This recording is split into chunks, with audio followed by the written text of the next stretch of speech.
Eh, Mari kita datang pada Tuhan, kita mempersiapkan diri masuk dalam hadirat Tuhan, walaupun ya tidak sesuai yang sudah dijadwalkan, tapi itu tidak masalah, kita mulai saja. Apakah yang melayani sudah datang? Ini bermata, jadi tidak bermasalah, kita memulaikan aja daripada tunggu-menunggu kita, jadi nanti kita lama. Yuk, mari kita mempersiapkan hati kita, pikiran kita untuk kita memulai kembali.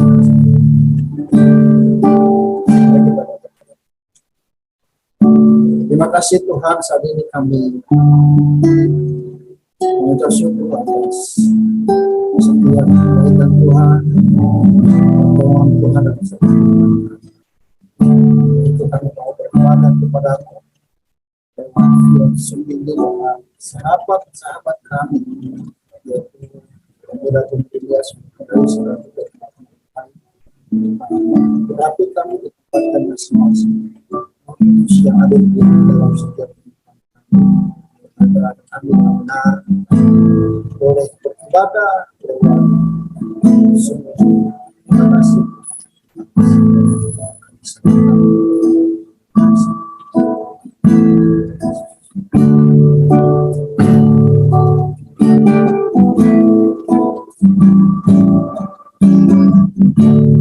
Bapakku datang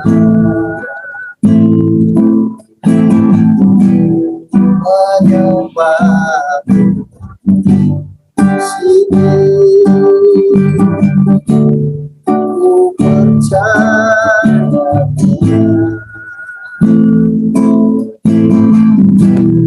ada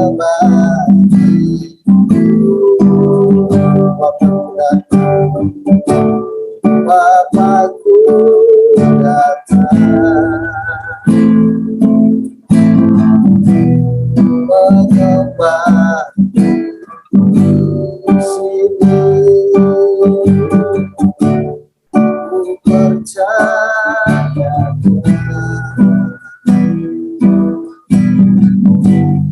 ada bagiku.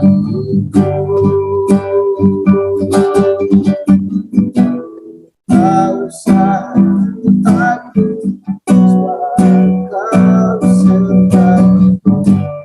Tak usah bimbang, Kau di dalamku. Tak usah cemas, saat ku lemah, Kau membantu.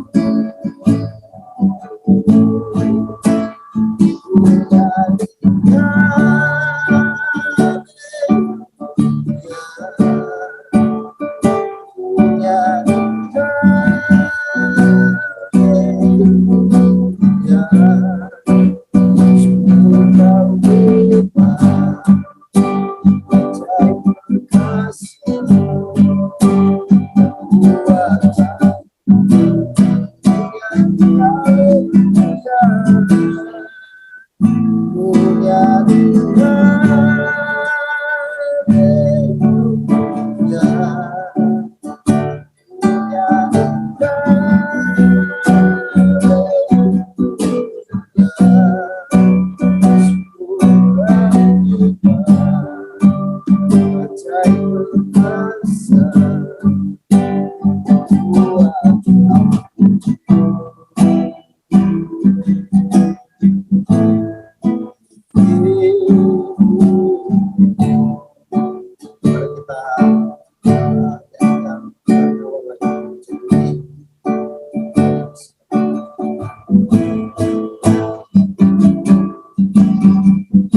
kami Tuhan.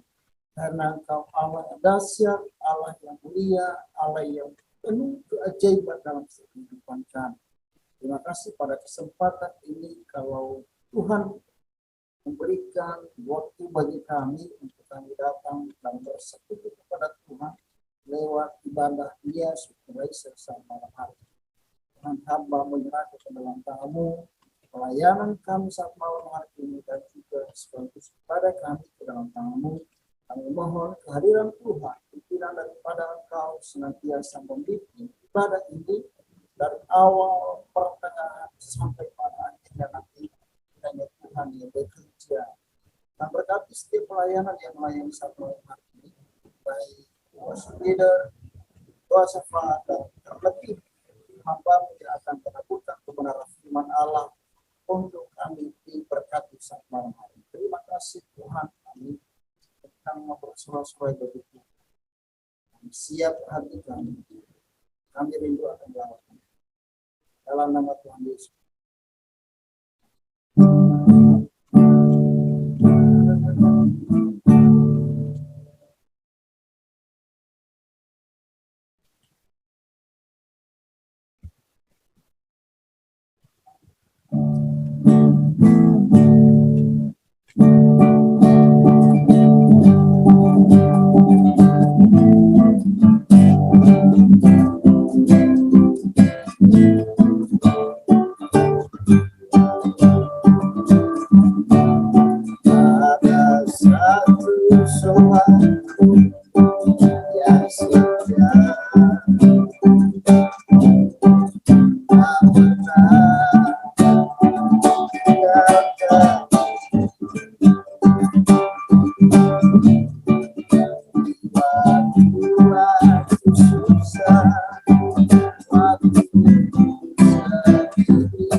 Teman-teman, apakah masih siap bersorak-sorak bagi Tuhan?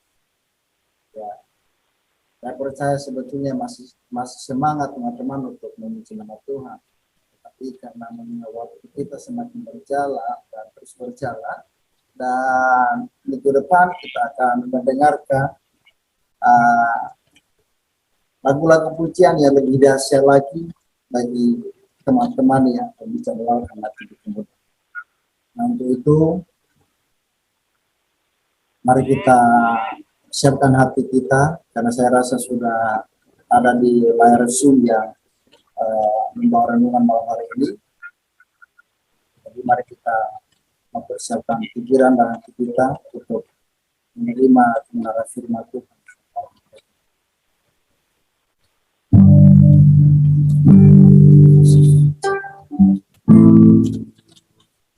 Mempersiapkan hati. Mohon terima kasih. Hari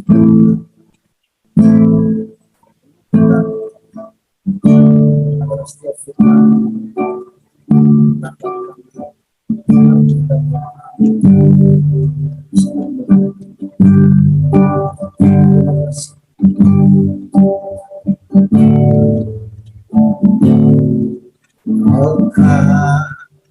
Tuhan yang setia,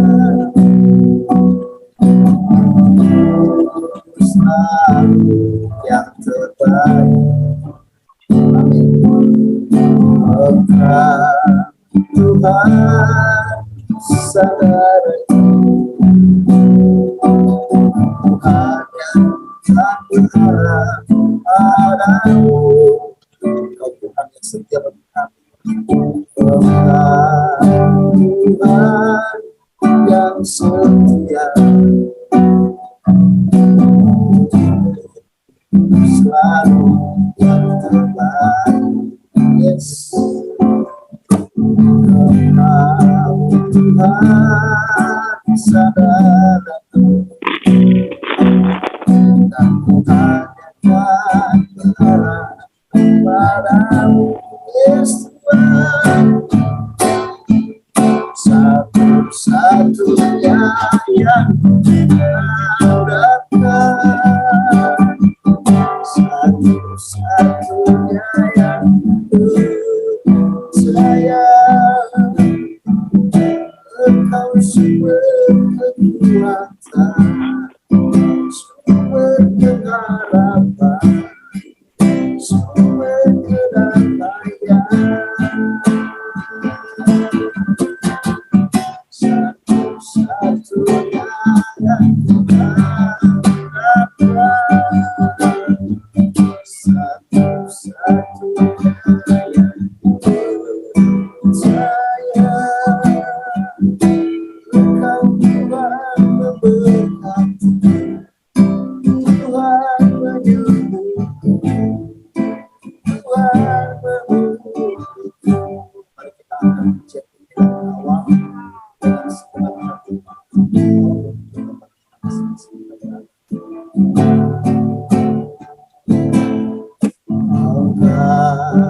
Tuhan yang setia, selalu yang terbaik. Amin. Tuhan sadar dan Tuhan yang berharap padamu. Satu-satunya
Halo Kak Prianus.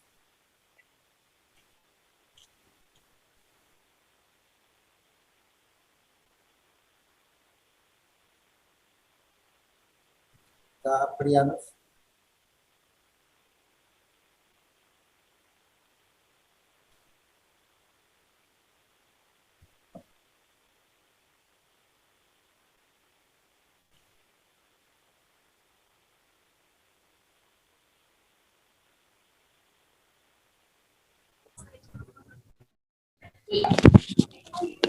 Tiro ngulinya aktif saya, lagi mau lili ya. Aktif ya. Iya makanya suaranya enggak. Oke, mari kita bersatu dalam doa sebelum kita mendengarkan firman Tuhan.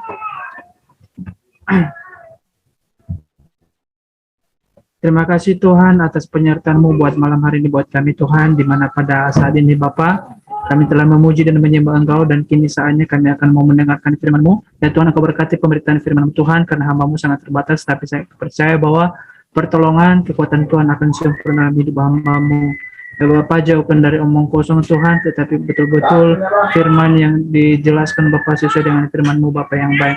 Bapak, Engkau berkati juga Tuhan para pemuda-pemudi yang ada di grup NEG yang sudah join pada malam hari ini.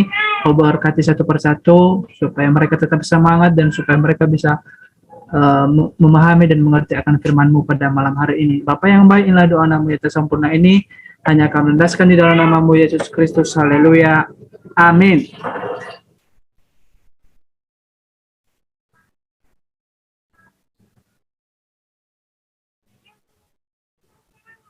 Oke, shalom saudara-saudara yang dikasih Tuhan. Sekali lagi shalom. Shalom, shalom, shalom. Oke, sebelumnya saya minta maaf ya untuk para pengurus NEG yang membutuhkan yang lalu. Saya sudah untuk apa, tapi karena banyak halangan dan hambatan sehingga pada saat itu saya tidak bisa masuk atau menyampaikan firman. Dan pada malam hari ini juga jujur memang udah terlambat waktu karena ada berbagai hal faktornya. Jadi saya minta maaf kepada pengurus dan buat saudara-saudara semuanya. Oke, langsung saja kita akan mendengarkan firman Tuhan yang terambil dari kitab Yunus pasal 1 ayat 1 sampai ayatnya ke-17. Sekali lagi, kitab Yunus pasal 1 ayat 1 sampai ayatnya ke-17. Oke, saya akan bacakan, saudara-saudara bisa menyimaknya di handphone ataupun dari laptopnya. Beginilah firman Tuhan. Datanglah firman Tuhan kepada Yunus bin Amitia demikian. Bangunlah, pergilah ke Niniwe, kota yang besar itu. Berserulah terhadap mereka karena kejahatannya telah sampai kepadaku. Tetapi Yunus bersiap untuk melarikan diri ke Tarsis. Jauh dari hadapan Tuhan, ia pergi ke Yafo dan mendapat di sana sebuah kapal yang akan berangkat ke Tarsis. Ia membayar biaya perjalanannya lalu naik kapal itu untuk berlayar bersama-sama dengan mereka ke Tarsis, jauh dari hadap Tuhan. Tuhan menurunkan angin ribut ke laut lalu terjadilah badai besar sehingga kapal itu hampir terpukul hancur. Awak kapal menjadi takut, masing-masing berteriak-teriak kepada lainnya dan mereka membuang ke dalam laut segala muatan kapal itu untuk meringankannya. Tetapi Yunus telah turun ke dalam ruang kapal yang paling bawah dan berbaring di situ, lalu tertidur dengan nyenyak. Nakoda mendapatkannya sambil berkata, bagaimana mungkin engkau tidur begitu nyenyak? Bangunlah, berserah pada Allahmu, barangkali itu akan menyenangkan kita, sehingga kita tidak binasa. Lalu berkatalah mereka satu sama lain, marilah kita mengetahui karena kita oleh petak ini. Mereka mengundang yang kemudian berkatalah mereka kepadanya, beritahukan kepada kami karena supaya kita ditimpa oleh malapetaka ini. Apa pekerjaanmu dan dari mana engkau datang? Apa negerimu dan dari bangsa manakah engkau? Sahutnya kepada mereka, aku seorang Ibrani, aku takut akan Tuhan, Allah yang punya langit, yang menjadikan lautan dan darat. Orang-orang itu menjadi sangat takut, lalu berkata mereka kepadanya, apa yang telah kau perbuat? Orang-orang itu mengetahui bahwa ia melarikan diri jauh dari hadapan Tuhan. Hal itu telah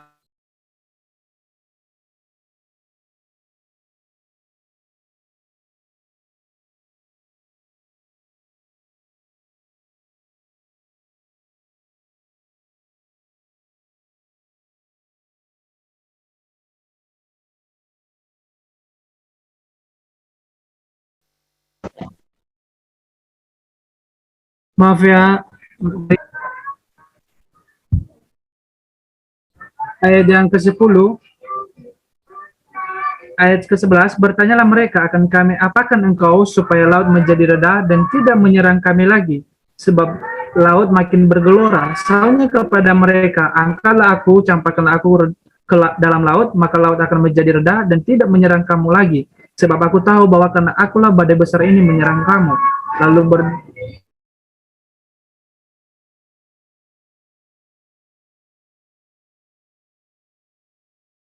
menyerang mereka. Lalu berserulah mereka kepada Tuhan, katanya, ya Tuhan, janganlah kiranya engkau biarkan kami binasa karena nyawa orang ini, dan janganlah engkau tanggungkan kepada kami darah orang yang tidak bersalah, sebab engkau Tuhan telah berbuat seperti yang kau kehendaki.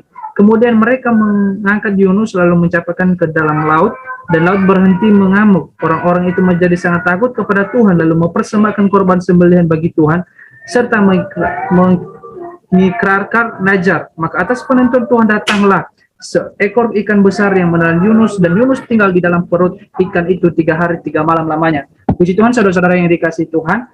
Nah, pada malam hari ini kita tidak berbicara tentang bagaimana seorang Yunus bermisi ataupun memberitakan Injil di Niniwe, tetapi yang kita bahas pada malam hari ini adalah tema kecil kita adalah kebencian mengorbankan segalanya. Sekali lagi, tema kecil kita pada malam hari ini adalah kebencian mengorbankan segalanya. Jadi saudara-saudara yang dikasihi Tuhan, pada malam hari ini kita diajarkan oleh firman Tuhan tentang kebencian mengorbankan segalanya. Nah, arti daripada kebencian, saudara-saudara yang dikasihi Tuhan, bahwa merupakan emosi yang sangat kuat, yang sama kuatnya dengan cinta dan melambangkan ketidaksukaan. Kemudian permusuhan atau antipati untuk seseorang sebuah hal. Jadi saudara-saudara dikasihi Tuhan, bahwa arti daripada kebencian itu adalah dikatakan di situ adalah adanya ketidaksukaan. Adanya ketidaksukaan. Jadi kalau kita lihat saudara-saudara dikasihi Tuhan, kenapa sih di dalam kitab Yunus itu pasal 1 ayat 1 harus membahas tentang kebencian?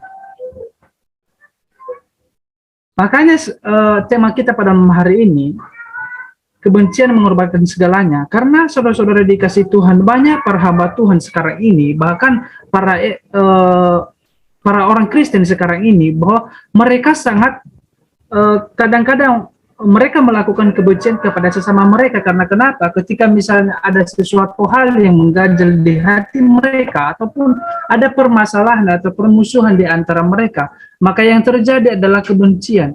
Dan begitu juga yang terjadi kepada Yunus ini. Karena kenapa? Ketika dia diutus oleh Tuhan untuk mau menyampaikan firman Tuhan, untuk menyampaikan supaya orang Niniwe bisa bertobat, untuk bisa mereka mendengarkan firman Tuhan dan mau bertobat dan berubah untuk Tuhan, Yunus ini benci saudara-saudara yang dikasihi Tuhan, karena dia tidak mau. Karena kenapa? Di kota Niniwe itu adalah orang-orang yang membuat kejahatan, dan dia tidak mau memberitakan Injil pada saat itu, sampai-sampai dia lari ke Tarsis, dan dia tidak mau menginjil atau tidak memberitakan Injil kepada orang-orang Niniwe. Jadi saudara-saudara dikasihi Tuhan, ada beberapa hal yang mau kita seringkan pada malam ini, atau yang mau saya sampaikan adalah, yang pertama adalah kebencian dapat membuat seseorang menolak panggilan Tuhan. Kita bisa melihat dari ayat yang ketiga, Bapak Ibu Saudara, dikatakan di sana bahwa tetapi Yunus bersiap untuk melarikan diri ke Tarsis, jauh dari hadapan Tuhan.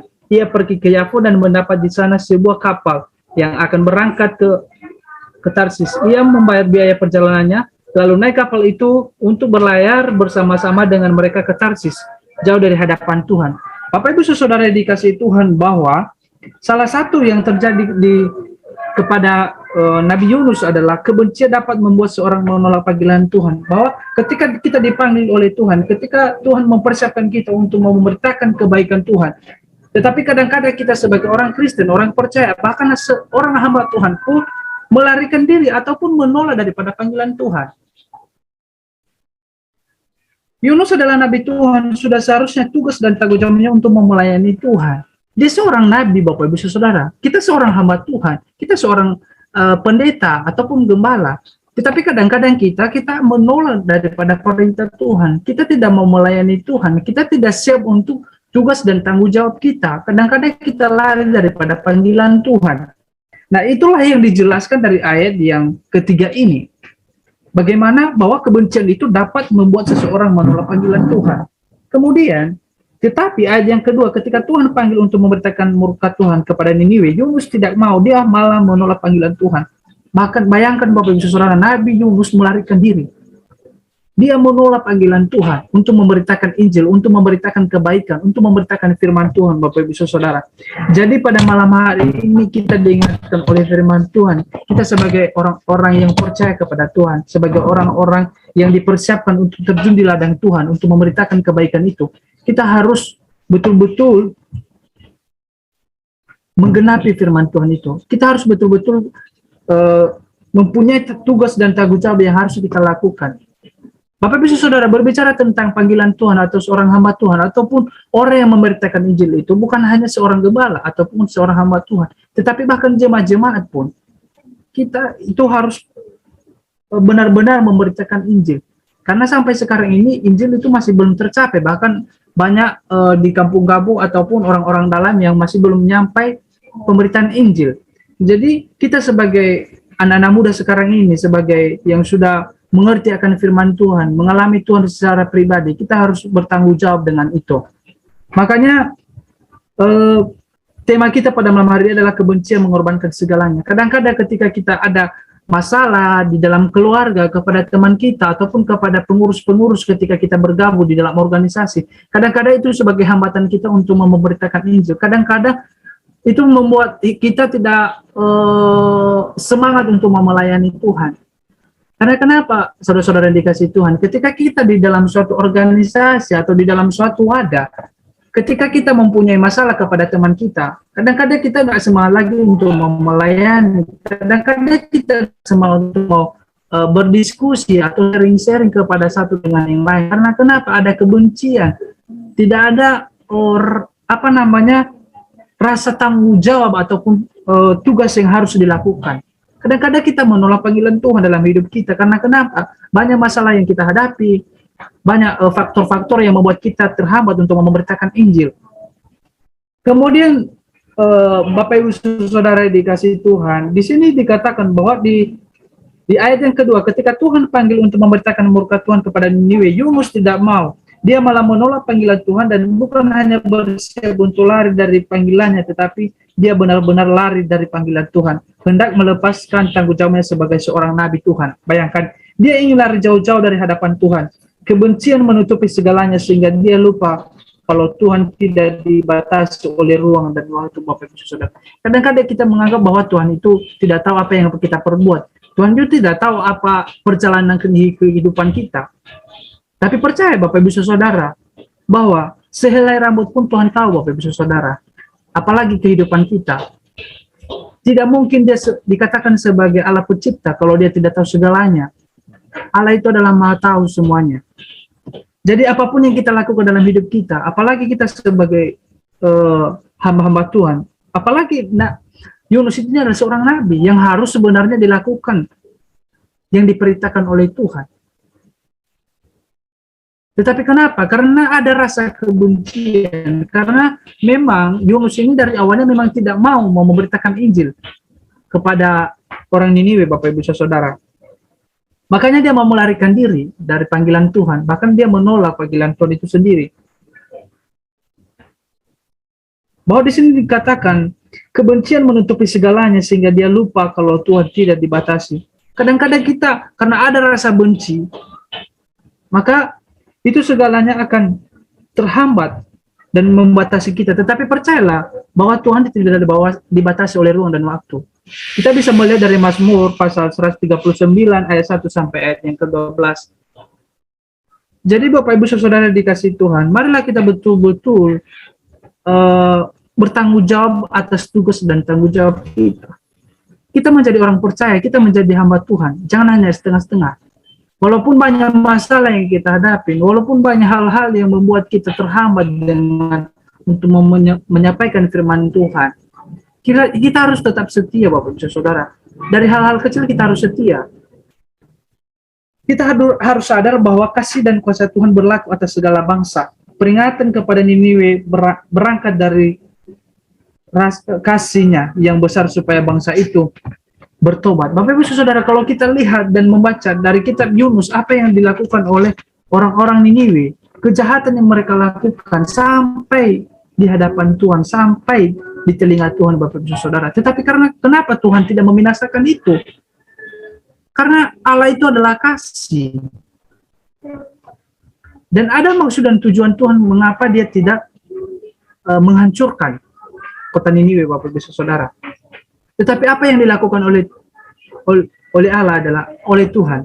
Dia menyuruh Nabi Yunus ini supaya mereka bertobat, berbalik dari apa yang mereka perbuat, supaya mereka hanya untuk menyenangkan hati Tuhan, supaya mereka benar-benar percaya kepada Tuhan dan taat dan dalam kehendak Tuhan, Bapak Ibu Saudara. Tapi dikarenakan hati yang penuh kebencian, Yunus tidak melihat rencana kasih Tuhan melalui panggilannya. Yunus tidak melihat rencana kasih Tuhan melalui panggilannya.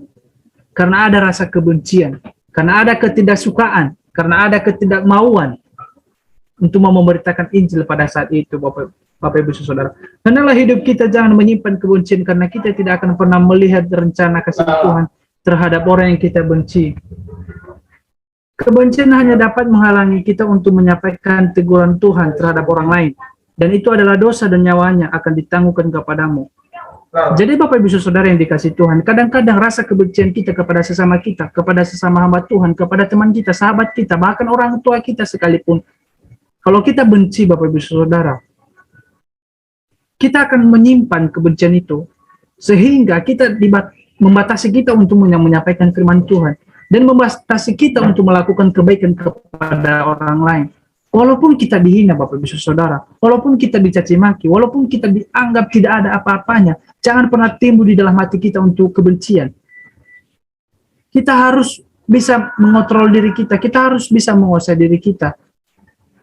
Kadang-kadang ketika kita melihat misalnya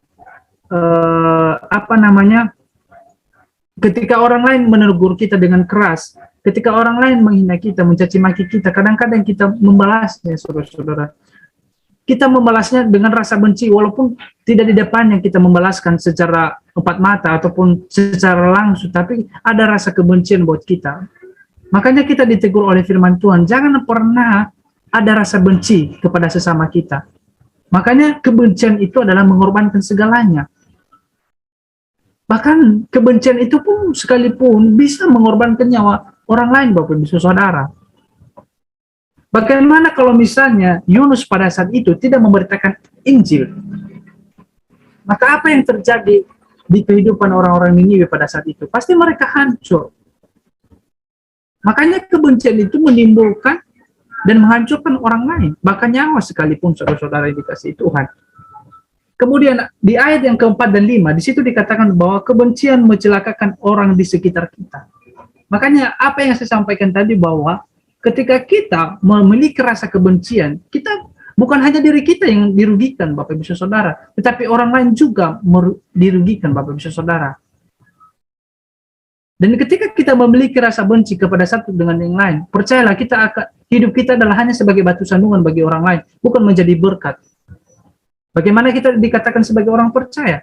Masih layak kita dikatakan sebagai orang percaya kalau kita masih saja memiliki rasa benci kepada orang lain. Jangan kita dikatakan sebagai hamba Tuhan. Dikatakan orang percaya masih layak enggak? Gitu. Ketika kita memiliki sifat kebencian kepada satu dengan yang lain. Orang percaya adalah orang yang betul-betul menunjukkan karakter Kristus dalam hidupnya. Ketika dia tidak mempunyai karakter Kristus dalam hidupnya, itu adalah hanya sebagai orang percaya ataupun Kristen KTP saja. Karena orang percaya itu adalah orang yang betul-betul menyenangkan hati Tuhan dan menunjukkan karakter Kristus dalam hidupnya. Semasa dia tidak melakukan kehendak Tuhan, dia tidak taat, tidak setia kepada Tuhan, tidak menunjukkan karakter Kristus, itu bukan orang Kristen, Bapak Ibu Saudara, itu bukan orang percaya. Karena orang percaya itu adalah yang mengikut Kristus. Makanya dikatakan bahwa orang percaya itu bisa diselamatkan bukan karena usaha kita, bukan ketika kita melakukan kebaikan berarti kita diselamatkan. Tidak, Bapak Ibu Saudara. Jangan kita menganggap bahwa konsep kita ketika kita melakukan kebaikan, ketika hidup kita baik-baik, itu juga itu menunjukkan bahwa kita akan mendapatkan keselamatan. Bukan. Keselamatan itu adalah karena Tuhan Yesus Kristus. Karena kasih anugerah. Bukan karena hasil perjuangan kita melakukan kebaikan, tidak. Tetapi kenapa kita melakukan kebaikan? Kita mengerti bahwa Tuhan Yesus itu adalah sebagai juru selamat dalam hidup kita. Kita harus betul-betul menyenangkan hati Tuhan. Bukan, nggak ada kaitannya tentang keselamatan.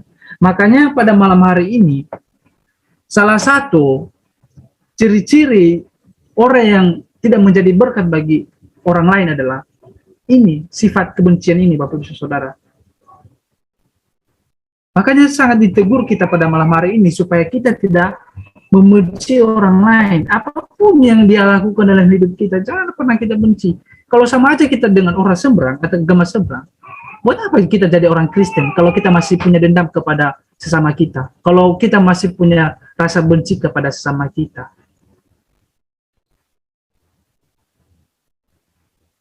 Kemudian, Bapak Ibu Saudara, di ayat yang keempat ini, di sini dikatakan bahwa ketika Yunus lari dari panggilannya, ia menumpang sebuah kapal untuk pergi ke Tarsis. Tidak ada yang tahu bahwa Yunus ada di kapal itu karena dia menolak panggilan Tuhan. Sampai akhirnya Tuhan kirim badai yang sangat besar sampai kapal hampir terpukul hancur. Nah, apa yang terjadi pada saat itu, Bapak Ibu Saudara? Dia mengorbankan orang lain karena kesalahannya, karena rasa bencinya. Di dalam kapal itu, sehingga kapal itu pada saat itu hampir tenggelam, Bapak Ibu Saudara, karena dipukul oleh badai. Makanya kebencian ini bukan hanya merugikan diri sendiri, tetapi merugikan juga orang lain. Hal yang menarik di sini adalah meskipun undi sudah jelas menuju Yunus, tetapi para awak kapal tetap berusaha untuk mendayung ke darat agar semua bisa selamat, termasuk Yunus. Ayat yang ke-13.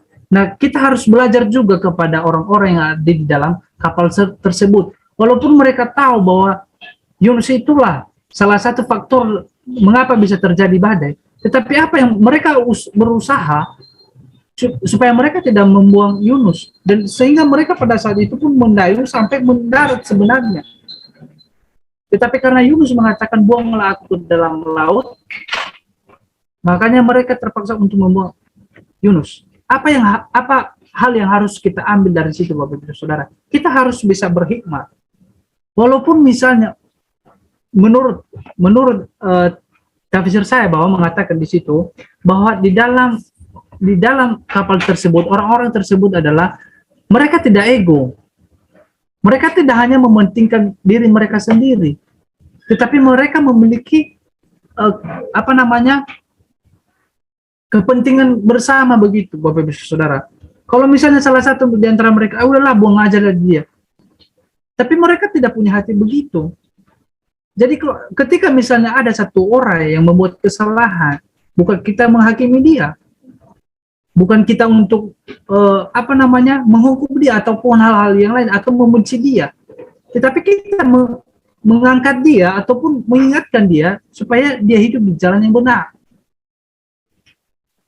Kemudian di sini juga dikatakan bahwa selanjutnya oleh karena Yunus tetap berkeras hati dan tetap tinggal dan berlalu-lalu dalam kebencian itu, maka Tuhan Allah menegur Yunus dan menisbahkannya. Nah, ketika kita berkeras hati untuk membenci orang lain dalam hidup kita, orang yang membuat kesalahan buat kita, maka Tuhan akan mendisiplinkan kita seperti Yunus. Apa yang dirasakan oleh Yunus adalah tangan Tuhan mendisiplinkan Yunus melalui badai besar sehingga kapal hampir hancur. Kita bisa melihat dari ayat 4 sampai 7. Nah, Yunus akhirnya mengakui identitasnya sebagai seorang nabi yang melayani Tuhan, yang punya langit, bumi, lautan, segala isinya, yang telah melarikan diri dari panggilan Tuhan. Nah, pada saat itu Yunus juga ditelan oleh ikan. Nah, itulah ketika kita didisiplinkan oleh Tuhan. Dan kita juga akan menerima apa yang kita perbuat di dalam kehidupan kita. Maka kita akan mempertanggungjawabkannya di hadapan Tuhan, Bapak Ibu Saudara. Dan Tuhan akan mendisiplinkan kita. Bukan berarti Tuhan itu tidak mengasihi kita. Ketika kita didisiplinkan oleh Tuhan, berarti kita tahu apa sebenarnya yang kita lakukan, apa kesalahan pelagaran-pelagaran yang kita perbuat. Jadi ketika kita didisiplinkan oleh Tuhan, maka kita akan mengerti dan memahami apa tujuan Tuhan dalam kehidupan kita. Tetapi ketika kita berjalan terus-menerus, Tuhan membiarkan kita, tidak ada yang namanya pendisiplinan dalam hidup kita. Seakan-akan kita menganggap bahwa hidup kita ini adalah dari hasil kekuatan kita, dari hasil usaha kita. Itu semua karena kita katakan bahwa saya mampu untuk melewati semuanya itu tanpa Tuhan. Jangan sampai seperti itu kita, Bapak Ibu Saudara, apalagi kita sebagai hamba-hamba Tuhan. Nah, Bapak Ibu Saudara dikasihi Tuhan, ada banyak sekali orang yang berpikir bahwa Tuhan Allah kita menciptakan langit dan bumi, laut dan segala isinya. Maka Allah kemudian pergi meninggalkan alam ciptanya ini dengan hukum-hukum yang mengatur secara otomatis. Padahal Alkitab dengan jelas menunjukkan bahwa sampai saat ini Allah masih terus bekerja dalam kehidupan orang percaya. Kadang-kadang Bapak Ibu Saudara, ketika kita mengalami permasalahan, pergumulan, persoalan hidup yang kita jalani setiap hari, tapi percayalah Bapak Ibu Saudara bahwa penyertaan Tuhan sempurna. Makanya jangan pernah ada rasa benci kepada orang lain. Karena rasa benci itu adalah mengorbankan segalanya. Bukan hanya mengorbankan diri kita, tetapi mengorbankan orang lain, merugikan orang lain. Bahkan kita bukan menjadi berkat lagi, tapi kita menjadi batu sandungan bagi orang lain ketika kita memiliki sifat kebencian. Sangat jelas sekali bahwa di dalam kitab Yunus ini pasal 1 ayat 1 sampai 17 mengingatkan kita jangan pernah ada rasa benci di dalam kehidupan kita. Padahal Alkitab dengan jelas menunjukkan bahwa sampai saat ini Allah masih terus bekerja dalam kehidupan orang percaya. Saudara-saudara yang dikasihi Tuhan, apa yang telah dijanjikan oleh Tuhan di dalam Alkitab, di dalam firman Tuhan, itu benar-benar terjadi, Bapak Ibu Saudara. Jangan kita menganggap bahwa ketika kita tidak mengalami kuasa Tuhan dalam hidup kita, ketika kita tidak mengalami yang namanya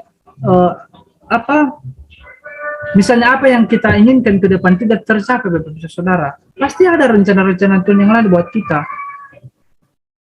Rencana Tuhan itu indah pada waktunya, Bapak Ibu Saudara. Kemudian dari kebenaran firman Tuhan ini, maka ada 3 hal yang perlu kita pahami berkaitan dengan pekerjaan Tuhan Allah dalam hidup orang percaya. Yang ini adalah Allah bekerja untuk kita. Kita harus mengerti bahwa Allah itu bekerja dalam hidup kita sampai saat ini. Artinya adalah dia bekerja untuk kita dalam hal memberikan kita keselamatan yang kekal tatkala kita menerima dia sebagai Tuhan dan Juru Selamat. Dan hal ini tidak dapat diupayakan oleh manusia, tetapi keselamatan diberikan oleh Allah secara gratis, secara cuma-cuma. Bukan karena hasil usaha manusia, tetapi itu adalah kasih karunia Tuhan dalam kehidupan kita. Jadi saudara-saudara yang dikasihi Tuhan, ketika kita tidak memiliki rasa benci kepada orang lain, kita tidak mempunyai ego dalam kehidupan kita, tapi percayalah bahwa penyertaan Tuhan sempurna dalam hidup kita, bahkan Tuhan bekerja dalam kehidupan kita setiap hari, dan kita menjadi orang-orang yang diberkati Tuhan, dan menjadi orang-orang yang menjadi pemberita firman Tuhan yang luar biasa, Bapak Ibu Saudara. Tetapi ketika kita memiliki rasa benci, percayalah, bukan dalam arti Tuhan tidak menyertai kita, tidak. Tetapi tujuan Tuhan dalam kehidupan kita tidak tercapai ketika kita mempunyai rasa benci, apalagi dalam pelayanan. Kedua adalah Allah bekerja di dalam kita. Artinya bahwa dia memproses hidup kita melalui berbagai macam hal dengan satu tujuan, yaitu bertumbuh di dalam pengenalan yang benar tentang dia. Yang artinya Bapak Ibu Saudara, ketika kita hidup di dalam Tuhan, ketika kita berjalan sesuai dengan firman Tuhan, maka kehidupan kita akan bertumbuh dan mengalami Tuhan secara pribadi dalam kehidupan kita. Makanya sekarang marilah kita membuang rasa benci. Walaupun kita tidak menganggap bahwa saya tidak membenci dia, yang saya benci adalah perbuatannya, bukan orangnya yang saya benci.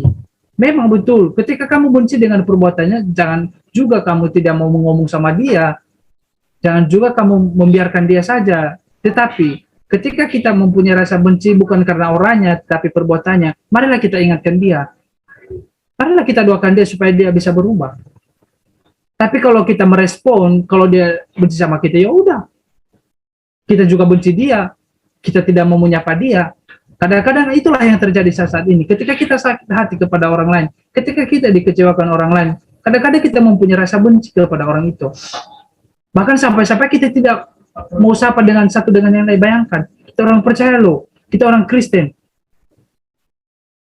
Dan saya sudah jelaskan tadi pada saat khotbah di ibadah raya tadi di gereja kami. Saya mau mengatakan, ketika kamu bermasalah kepada orang lain, jangan sampai kamu tidak mau sapa dia. Jujur, kalau saya misalnya bukan benci, tapi maksudnya saya nggak suka dengan perbuatan orang itu. Mungkin satu hari, oke lah, mungkin ya beberapa jam kamu nggak suka sama dia, tetapi setelah itu kamu bisa sapa dia gitu. Saya nggak senang kalau misalnya ada orang itu misalnya dia nggak sapa-sapa saya, terus karena mungkin ada yang dia nggak suka sama saya, tapi saya selalu sapa dia, bahkan saya selalu senyum. Itu loh Bapak Ibu Saudara. Jangan ketika orang itu mengecewakan kita tidak mau sapa dia lagi, kita tidak mau tanya-tanya kabar dia atau bagaimana. Jangan. Karena dalam firman Tuhan mengatakan bahwa jangan balas kejahatan dengan kejahatan, tetapi kejahatan balaslah dengan kebaikan. Jadi kita doakan dia supaya dia bisa berubah, bukan membalas kebencian dia, bukan membalas kejahatannya. Makanya sangat kita diingatkan oleh firman Tuhan supaya kita betul-betul harus mengetahui bahwa apa sih tujuan hidup kita ini diciptakan oleh Tuhan. Kalau kita tidak tahu apa maksud dan tujuan Tuhan dalam kehidupan kita, kenapa kita diciptakan, nah maka hidup kita tidak terarah Bapak Ibu Saudara. Maka hidup kita itu tidak fokus untuk Tuhan. Bahkan sampai-sampai kita tidak mau menyenangkan hati Tuhan. Kadang-kadang sekarang kalau kita lihat realita kehidupan saat ini, kadang-kadang manusia itu lebih menyenangkan hati manusia daripada Tuhan. Lebih suka untuk hal-hal duniawi daripada hal-hal kerajaan surga. Kemudian poin yang ketiga, yang terakhir adalah Allah bekerja melalui kita. Allah bukan saja bekerja untuk kita di dalam kita, melainkan Allah juga mau bekerja melalui kita. Allah mau supaya kita menjadi Allahnya. Itu tujuan Tuhan.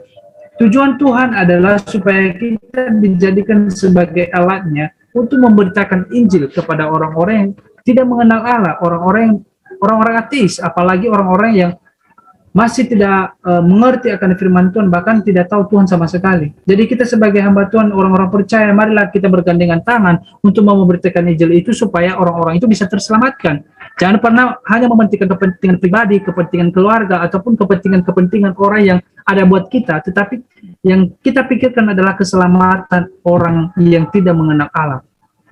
Jadi pada malam hari ini, marilah ketika kita masih menyimpan rasa-rasa benci kepada orang lain, marilah mulai dari sekarang kita itu tidak menyimpan rasa benci kepada orang lain, tetapi kita menyayangi satu sama lain, mendukung satu sama lain, menolong satu sama lain, mendoakan satu sama lain. Percayalah bahwa kehidupan kita itu menjadi berkat bagi kehidupan orang lain. Kita tidak sia-sia dikatakan sebagai orang percaya, kita tidak sia-sia untuk dikatakan sebagai seorang hamba Tuhan. Ketika hidup kita taat dan setia di hadapan Tuhan, Bapak Ibu Saudara. Jadi kesimpulan kita pada malam hari ini adalah kasih karunia dari Allah Bapa menyertai kita semua di dalam nama Tuhan kita Yesus Kristus. Mencari harta duniawi sangatlah penting, tetapi lebih daripada itu jangan lupa membaca firman Tuhan. Jangan lewatkan satu hari pun tanpa membaca firman Tuhan, sebab itulah sumber motivasi, inovasi, inspirasi, dan kekuatan di dalam hidup sehari-hari. Saya katakan tadi kepada jemaat-jemaat kami di gereja kami, saya mengatakan tidak cukup mendengarkan firman Tuhan kalau hanya sekali seminggu, tidak cukup. Tetapi upayakan dalam satu hari itu satu ayat saja tetap baca firman Tuhan. Karena manusia tidak bisa merubah manusia. Manusia itu tidak bisa merubah manusia, tetapi yang merubah kita adalah firman Tuhan, Tuhan Yesus Kristus, dan kita sendiri. Jadi makanya aku bilang sama jemaat-jemaat, memang jujur juga teman-temannya, kalau di kampung yang kita ngerti ya, bagaimana kehidupan orang di kampung yang kita ngerti. Jadi kita yang sudah mengerti firman Tuhan, ya saya mohon juga kepada pengurus-pengurus NIG supaya ini memang menjadi dilema bagi saya sendiri, karena kalau di kampung-kampung kita tak tahu lah. Jadi saya mohon untuk bisa didoakan nanti supaya jemaat-jemaat kita bisa semangat untuk Tuhan, memang mereka tidak tergoyahkan untuk Tuhan, supaya iman mereka itu benar-benar kokoh begitu. Karena yang saya lihat hari-hari ini dan yang saya lihat selama saya sudah ada di Nias, ya tahulah mungkin teman-teman yang lebih banyak tahu lah ya daripada saya. Jadi ya saya harapkan buat para pengurus NEG ataupun para teman-teman yang sudah join pada malam hari ini, supaya bisa didoakan jemaat-jemaat kami, supaya mereka bisa mengalami Tuhan dalam kehidupan mereka secara pribadi. Karena tanpa mereka mengalami Tuhan, mereka tidak tahu apa rencana Tuhan dalam hidup mereka. Makanya mereka tidak cepat kali untuk tergoyahkan ataupun terpengaruh, karena mereka tidak mengerti apa sebenarnya tujuan Tuhan dalam hidup mereka. Jadi demikian saja firman Tuhan pada malam hari ini, dan semoga firman Tuhan pada malam hari ini tidak hanya kita dengarkan, tetapi kita betul-betul melakukannya dalam kehidupan kita, supaya kita menjadi berkat bagi orang lain, dan supaya kita menjadi pemberita-pemberita Injil yang luar biasa. Dan mari kita bersatu di dalam doa. Bapa yang baik, kami bersyukur buat malam hari ini. Kami telah mendengarkan firman-Mu dari kitab Yunus pasal 1 ayat 1 sampai 17, di mana yang kami bahas tentang kebencian, mengorbankan segalanya. Kami percaya Bapa, Engkau kuatkan kami Bapa, Engkau kuatkan pengurus NIG dan teman-teman yang sudah join pada malam hari ini, dan hamba-Mu sendiri Tuhan, supaya hidup kami tidak memiliki rasa benci satu sama lain. Ketika ada orang lain menghina kami, mencaci maki kami, bahkan menganggap kami tidak ada apa-apanya, Bapa, jangan tumbuh di dalam hati kami untuk rasa benci, tetapi kami menyayangi mereka yang membenci kami. Kami membalas semuanya itu untuk kebaikan dalam hidup mereka, dan kami tetap doakan mereka supaya bisa berubah, Bapak Saudara. Bapak, kami bersyukur buat malam hari ini yang menurut kami, yang menasihati kami Bapak, supaya kehidupan kami hanya betul-betul menyenangkan hati Tuhan. Bapak yang baik, Engkau berkati semua yang sudah join pada malam hari ini, Engkau berkati keluarga mereka, Engkau berkati juga studi mereka, bahkan apapun cita-cita mereka ke depan, Tuhan yang memberkati. Dan para hamba Tuhan juga pada malam hari ini yang sudah join, Engkau berkati Tuhan dengan luar biasa Bapak. Engkau pakailah mereka dengan luar biasa supaya mereka tetap semangat untuk melayani Tuhan. Apapun permasalahan persoalan hidup, Tuhan Engkau yang menunjukkan jalan, dan Tuhan yang akan menolong, bahwa waktu Tuhan sangat luar biasa, waktu Tuhan itu sangat yang terbaik. Karena rencanamu Tuhan indah pada waktunya, karena rencanamu sangat sempurna untuk kami Bapak yang baik. Bapak, kami serahkan seluruh hidup kami ini Tuhan, untuk Tuhan, supaya hidup kami betul-betul ke jalan yang benar, menjauh dari segala hal-hal yang tidak diinginkan. Walaupun banyak masalah Tuhan, ataupun hal-hal yang tidak menyenangkan yang kami alami, bahkan yang kami rasakan pada saat ini, mungkin ada pengaruh-pengaruh luar dalam hidup kami, supaya kami bisa berpengaruh dengan hal duniawi. Bapak, Kau lepaskan kami Tuhan, kami hancurkan di dalam nama Yesus, tapi kami percaya bahwa pertolongan Tuhan sempurna dalam hidup kami. Bapak yang baiklah, doa Namu yang tersempurna ini hanya kami lepaskan di dalam nama-Mu Yesus Kristus. Yang percaya katakan amin. Oke.